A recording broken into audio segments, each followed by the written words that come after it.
Good morning, selamat pagi. Welcome to the Matheson Library. So today, this is the 8th session of Monash Indonesian Seminar Series for this year. Next month, we are going to have our last seminar, Pak Ariel. Am I correct? Yes. And today we have Dr. Ariana Utomo, or Mbak Ririn, who's going to talk about marriage, family, and reformasi in Indonesia. So I'm going to hand it over to Pak Ariel, but before that, I want to say a huge congratulations to Pak Ariel and the Monash Have Fit Indonesian Center, and for the conference committee, and for those people who attended the conference last week. I heard that it was really a successful conference. I'm sorry I wasn't here, but well done to all of us. Okay, I'm handing it over now to Pak Ariel. Thank you. Thank you, Marini. She was a bit naughty when we had our conference. You know, she had prepared to make a success, and then she had her own honeymoon somewhere in Europe. So that was not fair. So thank you so much, Ibu Reni, for making the welcome, and I'd like to extend my greatest welcome, warmest welcome to Ibu Ariana for coming down from Melbourne and northern suburb to the southeast region of the metropolitan area. I also wish to acknowledge the people of the Kulin nations on whose lands we are gathered today. I pay my respect to their elders past and present. I also would like to extend my warmest welcome to Pak Prima, who is here with us. Where is he now? Pak Prima. Thanks so much. He's been our greatest supporter from the Council General. Just a reminder, if you have not done so, please switch your mobile phone to silent mode. Dr. Ariana Utomo is a lecturer in Demography and Population Geography, School of Geography at the University of Melbourne. And before that, I worked in a way with her, not closely, but with her at the Australian National University, so she's not a stranger to me. Without further ado, Mbak Riri, please. Okay. Terima kasih. Thank you very much. Selamat pagi semuanya. It's truly an honor for me to be invited to the Monash Indonesian Seminar Series program. And this is particularly because I'm new to the city of Melbourne, and also because I'm a demographer. Demographers don't tend to get invited to these interdisciplinary discussion on Indonesia, and I suspect this is largely to do with our reputation as a discipline. Demographers can come across as a boring discipline. There's the stereotype that we are too preoccupied with descriptive statistics, the numbers. There's also a depressing undertones in our field. So in the 60s to the 90s, we talked about women having too many babies, population bomb. And now we're talking about women not having enough babies, population aging. So there's just one crisis after another. So I'm quite nervous today because I'm here on a mission. I would like to dispel this myth of demography as being a boring and depressing field and irrelevant to the things that matter in contemporary Indonesian studies. So I'm hoping to do this by looking at the interrelationship between marriage and the family and political transitions in Indonesia. So my presentation today rests on the following key arguments. First, for demographers, looking at changes in marriage patterns has been a conventional way for us to understand fertility behavior. How many children would the average woman would have? And this is essential when we want to estimate the future size and composition of population. But I would challenge such narrow rationale as to why marriage and family change matters in social science. And I argue that looking at marriage and family change would give us a unique window to understand the broader processes of economic development and socio-political change. And this is particularly important in Indonesia, where we have seen very visible contestations of ideas on what is the ideal family look like, when is the right time to get married, and so on.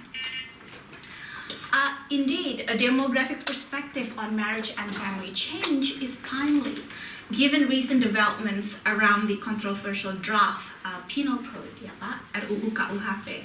So that's to say, following reformasi, marriage and family is becoming an increasingly important battlefield between conservative forces promoting discourses like halal love and polygamy on the one hand, and more progressive forces that calls for higher minimum age to be legislated. So I have a colleague here, Svenja, from geography. If you see that picture on the left there of a man with the 3 women, those are 3 of his wives who attended his ceremony, pelantikan. Inauguration as a member of the House of Representatives last month. So what's happening in Indonesia is important because these developments challenge mainstream theories on modernity and demographic transition in my field, which have been largely based on empirical context of industrialization in the global north. So why should we care about marriage and family change when we want to understand what's happening in Indonesia after reformasi? Now, I have a set of arguments to answer this question. And the first one is, of course, a demographic argument.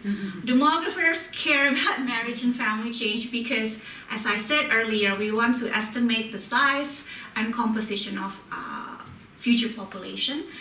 This is the so-called population balancing equation. So if you look at it, it's very simple. The population of Indonesia at the beginning of next year would be equal to what we had on the 1st of January of 2019, plus birth minus death, plus in-migration minus out-migration.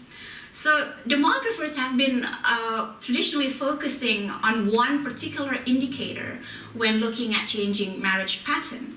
And that indicator is the proportion of women married and their age at first marriage. So generally, when a country have a younger average age at marriage for the women, this is equated with potentially high levels of fertility. Now, but the importance in studying how individuals get married, when they get married, and who they marry to, and how this change over time and how it varies over one population group over another goes beyond the need to understand what's happening with respect to fertility in my argument. After all, the family is the most elemental unit of organization across many societies. So in the past 5 years, I've been looking at changing patterns of who marries whom in Indonesia. And I argue that looking at patterns of who marries whom gives us insight into the change in gender relations and attitudes to gender roles. For example, we can ask, do women on average continue to marry men who are older, who are better educated, and have better earning potentials than themselves? It gives us insight into social mobility. Do the rich marry the poor, or do they stick to their own group and exacerbate future levels of inequality?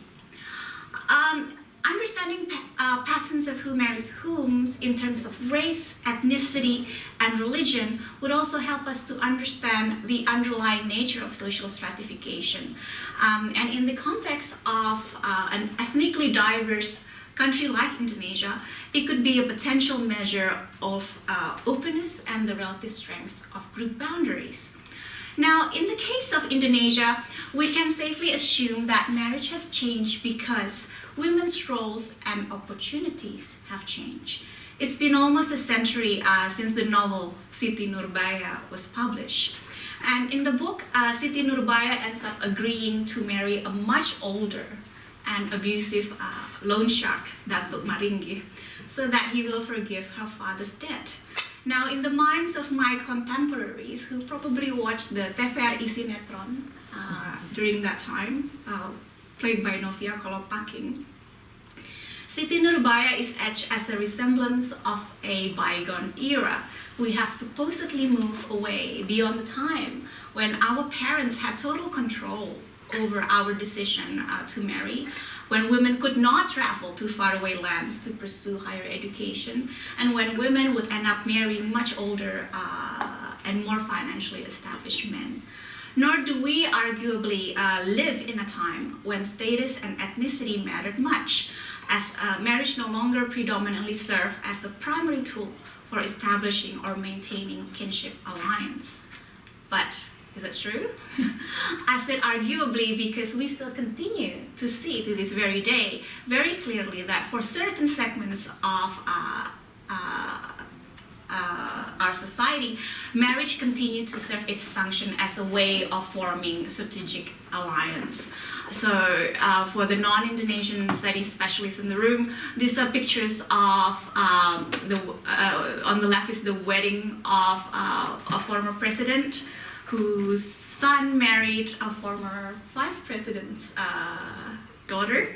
And then we have a presidential candidate, Prabowo, who was married to the daughter of ex-president Suharto.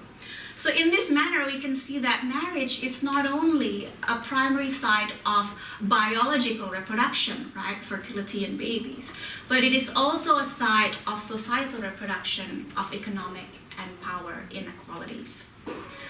So these are the key research questions that I would like to address in my presentation today. What are the broad trends in marriage and family change in Indonesia?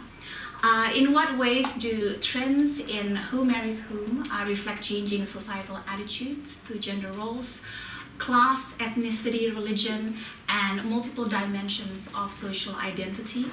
And how can we situate these trends in the post-1998 context? And what are the theoretical implications of these trends for demography as a field? So my questions have been motivated by two streams of literature in social science. In the Western literature on assortative mating, it's hypothesized that marriage between individuals from the same group, which we call endogamy, will decline along with the process of modernization. And the processes associated with modernization. For example, urbanization, secularization, migration, greater social mobility, and a smaller or lesser parental control over children. Thus,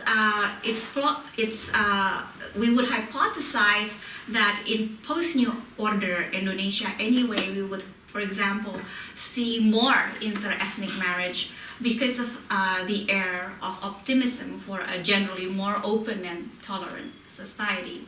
But on the other hand, the reform era has also been marked by the resurgence of ethnic conflicts, which may have consolidated ethnic endogamy or same ethnic marriage. Now, alongside the narratives of modernization are the areas modernization and assortative mating are the strand of scholarship looking at modernization and changing gender roles. So broadly speaking, as women become more educated and have high levels of participation in the workforce, the hypothesis is that they will tend to marry someone who have a much more equal characteristics to they are in terms of education and employment prospect, for example. Now, my work is also motivated by the fact that there has been relatively little theoretical contribution by demographers in this interdisciplinary conversation of Indonesia pasca reformasi, where there are crucial intersections between demographic transition on the one hand and socio-political transformation. So looking at the audience in the room, probably I'll spend just one slide explaining a little bit more about the demographic transition theory.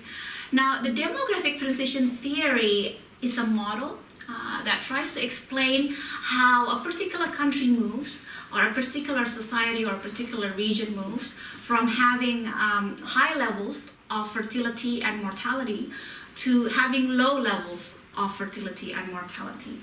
And it is based on empirical observation that had happened a long time ago in Western countries during industrialization. And their key premise is that life expectancy would rise, fertility levels would drop along with socioeconomic development. And it's been revised a number of times, more recently to adapt to findings in many advanced societies with what they called very low levels of fertility. For example, there's this theory called the second demographic transition theory. And I would quote that the theory predicts unilinear change towards very low fertility and a diversity of union and family types. The primary drivers of these changes, I quote again, is powerful, inevitable, and irreversible shift in attitudes and norms in the direction of greater individual freedom and self-actualization. Related to those kind of ideas is another strand of theory called the developmental idealism theory. And their proponent argues that there is actually a set of belief that motivates people to have small families. And this model has its origin among the elites of Northwestern Europe and has spread to elites and ordinary people throughout the world, right?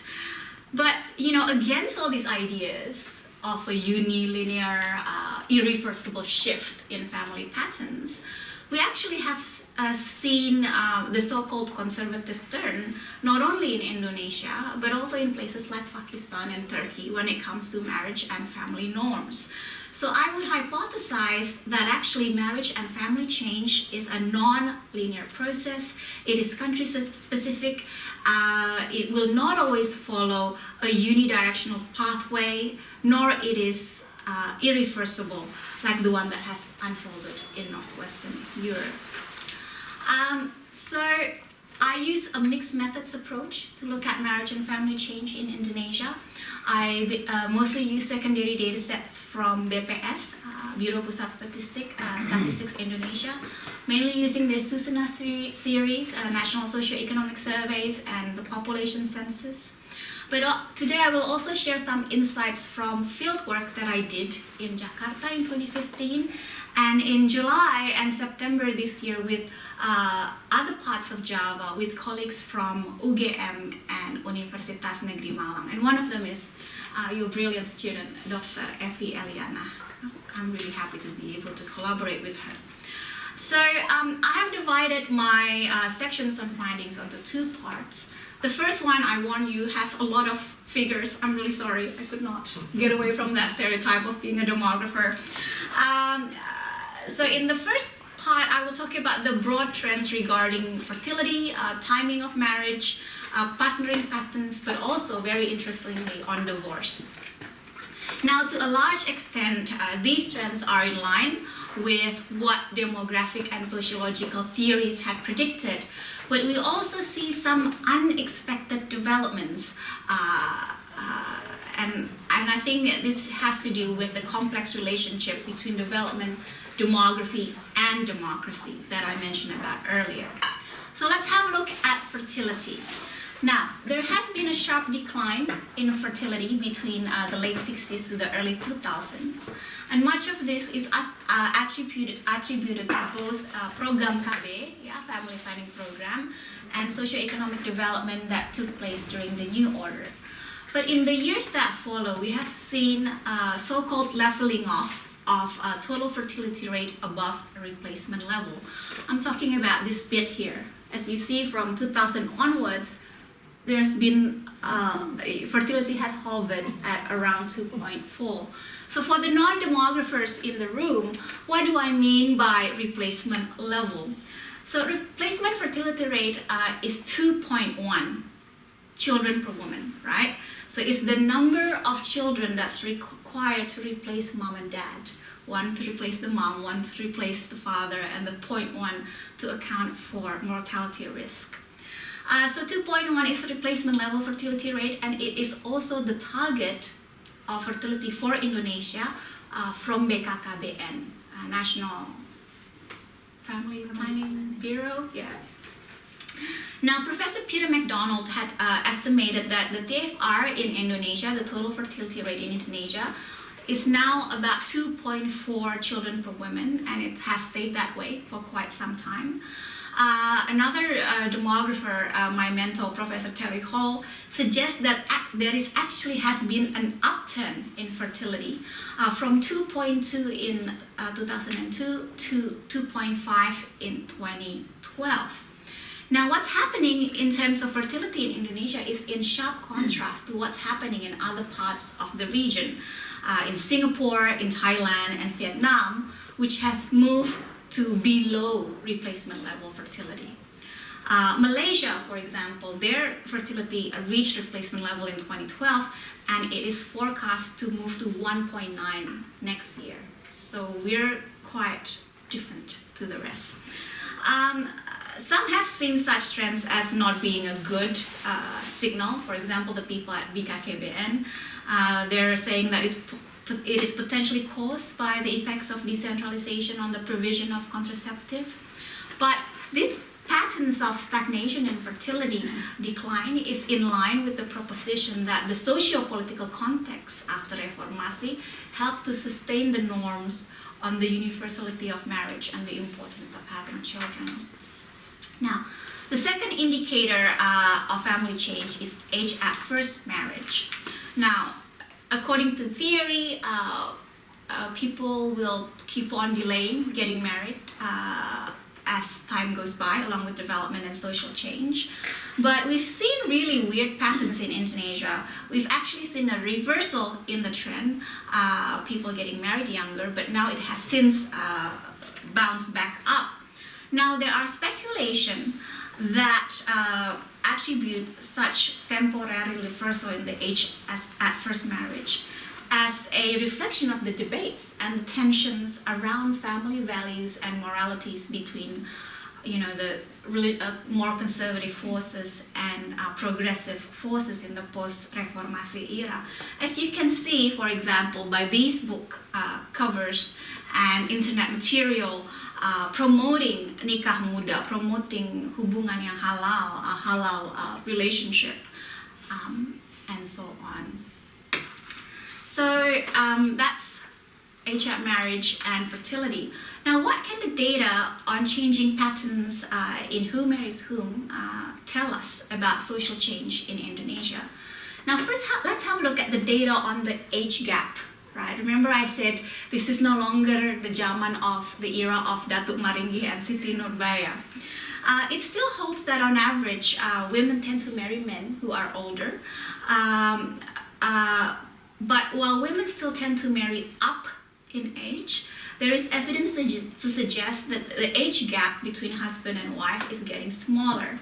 So for example, in 1982, the gap stands at about 6.4 years, down to 4.7 years in 2010, and in 2015 it's about 4.5 years. So my husband's Indonesian, I'm Javanese, he's orang Padang, and he's 4 years older. We're right on the average there.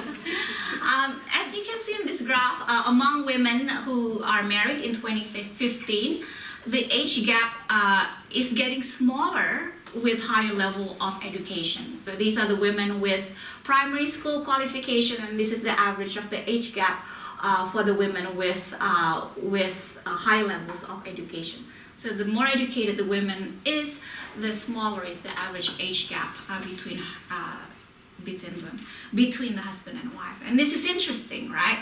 Because it is indicative of a more egalitarian prospects in marriage when education levels for women increases. Now, the second trend is to do with education. The majority of couples in Indonesia have a similar level of education attainment. So if you could see, it's the orange bits in 1982, 2010, and to 2015. About 1 in 2 married couples have same levels of education between the husband and the wife. Interestingly, over time, there are more and more couples where the wife's education is actually higher than the husband. So this is the women who marry down in education. There's only 10% in 1982, up to 22% in 2015. Very quickly, what's happening on the inter-ethnic marriage space? So my work on marriage and ethnicity had indicated that most Indonesians have partner of the same ethnicity. But if you run a multivariate regression analysis, there's indication to support that younger and more educated persons have lower probability of marrying someone of the same ethnic group. So the younger you are and the more educated you are, the more likely that you will marry outside of your ethnic group, which makes a lot of sense. And this is actually quite different to the pattern on interreligious marriage. Now, we don't have very good data on interreligious marriage because many of you would know in Indonesia, if you have a different religion, you need to basically convert before you get your marriage registered. But we found about over 220,000 couples in the population census data set who stated that they have different religion during the time of the census, living in the same household. And when we look at our analysis, we found that actually, as opposed to the pattern on ethnicity, the younger you are, the less likely that you would be in this interfaith, interreligious marriage in Indonesia. So perhaps this is indicative of stronger institutional barriers against interreligious marriage over time. Okay, so I promise, second last figures. The last feature of family change that I'd like to discuss today is the upturn of divorce. Now, after independence, divorce patterns in Indonesia had actually been regarded as an anomaly. While modernization is generally associated with a rise in divorce rates, in Indonesia we've seen actually divorce declining after independence. But after Reformasi, there are reports of increasing rates of divorce, and this began to appear in national newspapers. Islamic court data suggests that there's been a very strong upward trend in divorce rates since 2006. In 2009, interestingly, about 66% of divorce in Islamic court were initiated by women. And in 2014, 70% were initiated by the wives as well. Now, I have a very unrelated statistics, but I want to put it up here because it's so interesting. Now, as part of their open data initiatives, we can now access data on the reasons of divorce for each of the pengadilan tinggi agama, for the religious court, in each district in Indonesia. Now, this is just an example of the multiple reasons of divorce available on the website. So you could see there are so many categories. And what's interesting for me here is to note the politics, right, of demographic categories. What are the reasons that they have there available? Now, among the reason of divorce that is included here is, interestingly, this one. Poligami tidak sehat, right? So there's an assumption that there is a polygamy sehat. And also another interesting one is alasan politis, or political reason. So I don't know, maybe the husband is a hardcore Jokowi supporter and the wife is a hardcore Prabowo supporter. So that's just a little bit of a sideline. Krisis akhlak. It's really fun. Anyway, okay, now moving on to the last section in my research finding, which is primarily based on in-depth interviews that I conducted in Jakarta, in Jogja, and Malang with colleagues. Now, there were actually many themes that I want to talk about today, but I only have very limited amount of time. So I will focus on two dimensions on young people's attitudes to dating, marriage. Oh, I do have plenty. Okay, then good. And the family. Now, the first theme is the emerging narrative on halal love. Now, during the New Order, the state, through its family planning program, had the primary source of authority, pretty much, right, that regulate ideals about marriage and family. Reformasi had unleashed, right, a range of non-state actors who can be considered as religiously conservative, who now can gain influence in moderating the norms and ideals on family formation processes. Now, my field observations and interviews have indicated the growing popularity of narratives around not only of religion, but also religiosity in the dating and marriage market. And this goes hand in hand with the increasing appeal for movement like the so-called hijrah movement and other forms of Islamic lifestyling, to borrow for the term that I read in lots of your work. Oh, really? Yes, Pak Ariel, among the urban educated middle class. So love, marriage and the family is an ideal site to promote and to sell, to actually monetize conservative values and contest the supposedly liberal or secular ideas about individual rights, gender and sexuality. So a good example of this was found during an interview that I did last month with Effie, with Effie in Malang. Now, at the Faculty of Literature in this university that I conducted my fieldwork in, the students have a special forum called Cairo, Kajian Rabu Sore. It's a Wednesday evening seminar where they invite different ustad or different preachers, religious teachers every week to speak on a given topic. Now the organizers have interestingly noticed that whenever the topic is about finding your soulmate in a halal way, marriage, family, and halal romantic relationships, they tend to have more audience than they would normally have. So in this manner, marriage and family is an ideal entry point for the production and reproduction of conservative ideals in everyday life. Now, someone asked me whether this is just anecdotal evidence, actually my husband, that cannot be supported by hard demographic data. And my answer to that, hey dude, this is how I talk to Andrew, look at what is happening on the draft penal code. Right? How much more, well, data do you want? Now, another interesting findings from my interviews is the emergence of new markers of social identity in the marriage market. These markers are all sorts of personal attributes, including the way you dress, whether you put on a chadar or not, that would give signals as to where an individual would sit within the spectrum of religiosity.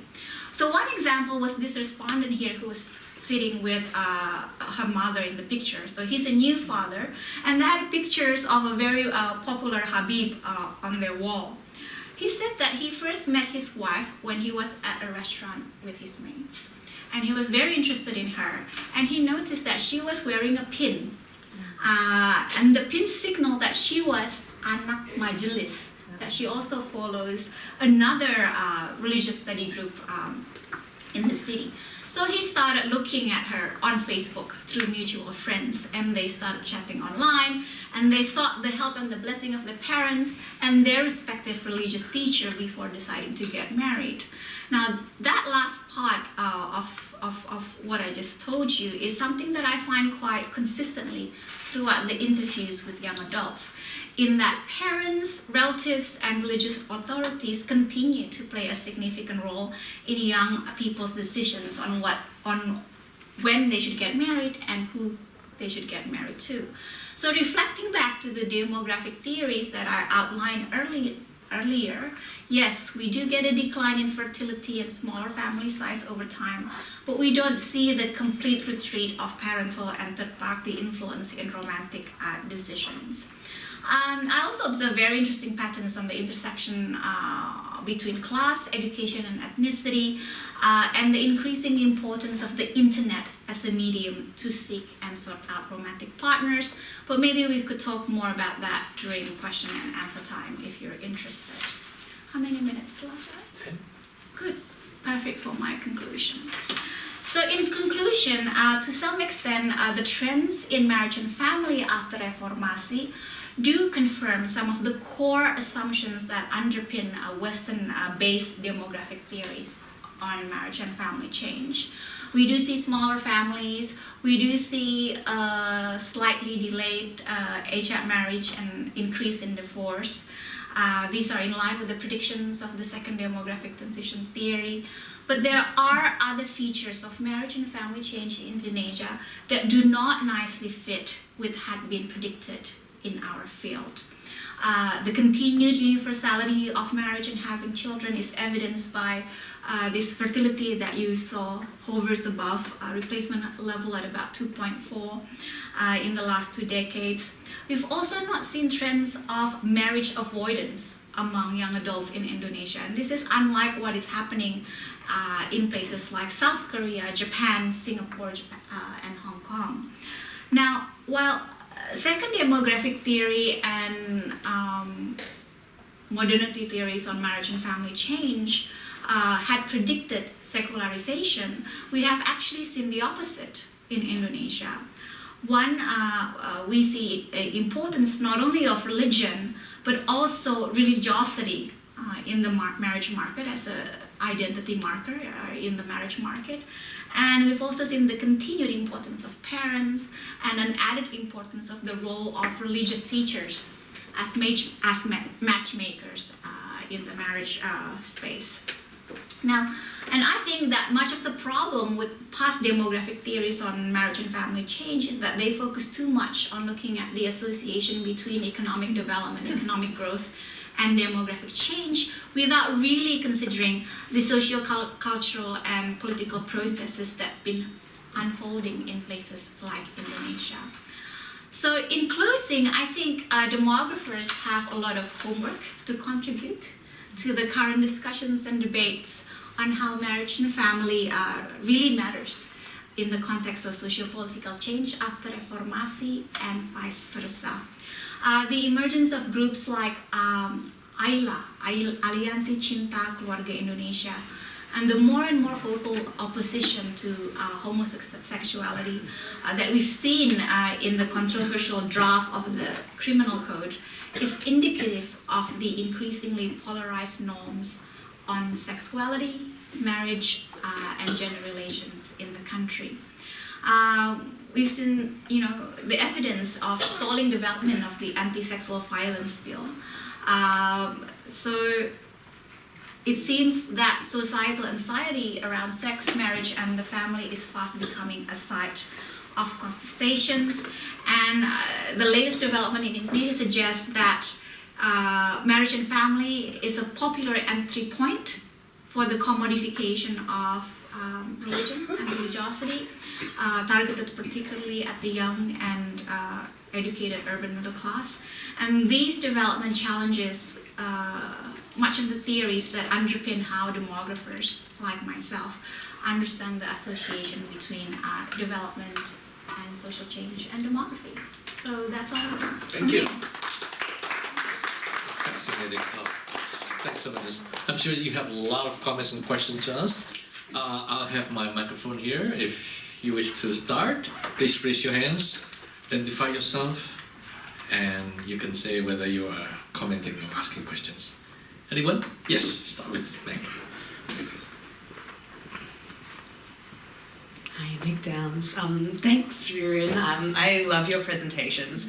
I think potentially you're the only demographer I've had much contact with. So essentially, my thoughts on demography is that it's exciting and engaging and amazing because that's the way you present it. I always really enjoy your presentations, and I noted that you did mention something about kind of digital dating or the online kind of online matchmaking world that you didn't go into too much detail. So I wonder if you could take a couple of moments to tell us a little bit more about that. Thanks. Sure, why not? Yeah. Terima kasih. That's very generous of you, Meg. Yes, digital dating and the internet. How time have changed. I guess people my age would remember when we used to swap kartu lebaran, Idul Fitri cards, and that during my days in junior high school or a high school. That's when the time when the boy would sometimes say, "I like you" on your kartu lebaran. But we no longer live in that era. Everyone's on Instagram and Facebook, and I found really interesting insights from my field work. The first one is on how the internet has transformed the way young people interact with the opposite sex who they find interesting. So this is something that I actually had this somewhere. So in Indonesian, my respondents would say this. If they like a person, I would say it in Indonesian first. Is that okay, Pak Ariel? And then I will translate. Saya cari Instagramnya, saya DM dia, terus minta nomor WhatsApp-nya, terus saya pin nomornya di WhatsApp. So if I like someone, I will look for her profile on Instagram, then I will privately message her and ask her for her WhatsApp number, and then we will chat on WhatsApp, and I will have her WhatsApp number pinned on my phone. And this happens not only for, how should I say, the hedonistic urban middle class young adults in Jakarta, but also to even young adults who present themselves as being very religious, because they don't see anything wrong. It is halal. You're just chatting online. You're making romantic gestures online, and there's no physical interaction attached. So that's the first observation that I found. The second thing is also looking at online market space for marriage. That is, we've seen proliferations of apps like Tinder. There isn't many of my respondents who use that. There are a couple, but not many. But interestingly, when I interviewed someone whether they use Tinder, they said, yes, I use Tinder. But Aryan, do you also know that there's a specific Tinder for Muslim called Minder? And Minder, but actually Minder is Muslim Tinder. Kinder, Christian. But Minder in English, you have to translate it. How do you say? Inferiority complex. Right. Right? Yeah, and we see proliferations of, in Australia they would have matchmaker.com. They would have similar things in Indonesia. There's plenty of them. And sometimes I wonder whether the proliferation of this online space for people to meet would actually help people to meet someone who is more like them, right? Because there's kontakjodohbatak.com, sorry, so matchmaking for batak.com. So does technology help people interact with people who they don't normally interact with, people in faraway places, or does it actually strengthen preferences towards similar groups to meet one another? But I found it really, really incredibly fascinating. I found so many interesting things about Instagram and how, people in their 20s would have 2 different Instagram accounts. One is for them, normal Instagram, the other one is to stalk potential boyfriends or ex-boyfriends and so on. And I learned how to do that. If not, let me just ask a few questions, if I may. I have always been a great fan of demography, but I'm not not a demographer myself. So, if you would excuse me for asking a very sort of layperson questions. Let's begin with this. As I listen to you, I can understand how the political situation since Reformasi might contribute to the trend that you describe. My question, my first question is whether you have considered the opposite, how that changes in family pattern, in mating and so on, impact political situation in Indonesia. So it's the opposite. Have you considered that at all? And also my second question is, a lot of your examples and perhaps respondents are Muslims. Is the same pattern be found among the non-Muslims, the Buddhist, Christians, and so on?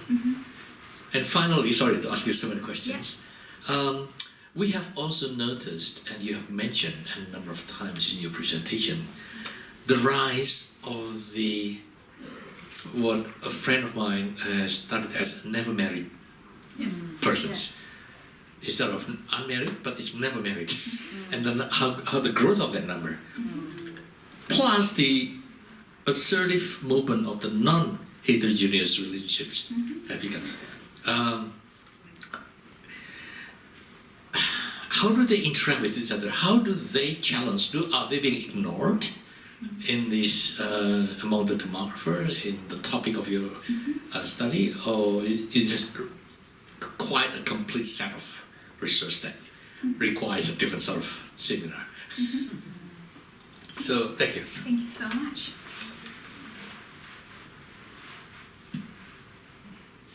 Sorry, I was waiting for the microphone, but I have my own, I forgot. So the first question, Pak Adil, thank you, is whether I have considered the relationship the other way around. How does marriage and family change shape politics? I actually have not done much thinking, although I know that politicians had regularly exploited that image of the ideal family in many of their day-to-day campaign. Perhaps you're a keen follower of Jokowi's Instagram account, and he also portrays that image of being a good grandfather. And SBY also, through Ibu Ani, they play a very active role in portraying their family life online. And interestingly, Sandiaga Uno is also like that. So yes, well, I have not actually studied the impact of marriage and family change on politics. I could see that it is a topic that has become an increasingly important entry point for political campaign. The second, on Muslims and non-Muslims respondents, I do have some non-Muslim respondents in my sample, and they are also very interesting because, as I mentioned before, I didn't get to talk about this, but if you look at the popular culture, a lot of things that play out actually is in line with really boring demographic theories. For example, if you see this infographic on Batak Gaul, alasan logis kenapa mencari jodoh Batak itu sulit. What's the logical reason that it's very hard to find a Batak partner? And they talk about populasi suku Batak. The population is small. So this is a demographic theory, right? So if you come from a majority group with a very large number of members, like me, orang Java, then the chance for me of marrying another Javanese is very high. Not only because, even though I don't want to marry another Javanese, but the chance of me meeting another Javanese in this room would probably be, in Indonesia, in a classroom, in a university, would be much higher. So they're playing with the statistics already. Well, we don't have many to start with. And then, then you have other adat-related, cultural-related rules about who you can and you cannot get married to. And when I talk to respondents, they also have preference about the church that they attend. Which church and where? Because apparently, if you go to HKBP, the one in Menteng, that's a really good catch. So there's this layer of stratification within religion, class, and ethnicity that intersect with one another. Also, in universities, there's a lot of clubs that are organized along not only ethnicity and religion, but also sub-region. So that's how, and a lot of and it's a good place. It's not a good. What I meant was, it's a popular place for people to meet and interact with their potential romantic partners because they organize a lot of social events together, and this is how students, particularly those who came from other parts of Indonesia, in those large universities, can meet. So I think it's really interesting. I have not seen. I have not been following much of the development in the outside of the non-Muslim space, but those are the kind of findings that I found from my limited observation. Now, never married women and delayed marriage. This was actually a very big topic in demography in the early 2000s. And even now we do get papers on, if you look at demography journals or journals talking about demography in Indonesia, we do have quite a number of scholars working on singlehood, on never married women, because they are growing in size and proportion, but it's just not as fast of a growth as you would expect if we had assumed that what's been happening in East Asia will also be happening in Indonesia. So there is a growing number because we have a large population, it's a large size. And this is what we would expect, right, with increasing education attainment, increasing female labor force participation. So it's all there. It's just that the rise in the size and the proportion has not been as big as what has happened in other parts of the region. Regarding a non-heterogeneous relationship, it's really hard to look at the profile of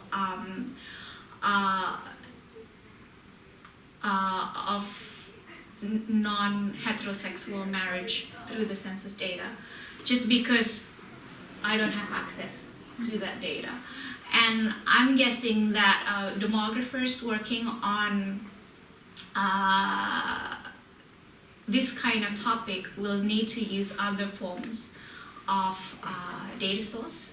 I have not been able to gain access to those. So yes, it's really tricky because, as I said, there is truth in the stereotypical view of demography being very positivist and full of statistics. And that's because when we present in front of demographers, they would ask me, what is your data set? And it's hard. And I try to go around, I try to potentially solve the problem of looking at interreligious marriage, although there's very little data, and even that is very thin. So when I make interpretations, I would have to be very careful with the limitations of what my data is. Thank you.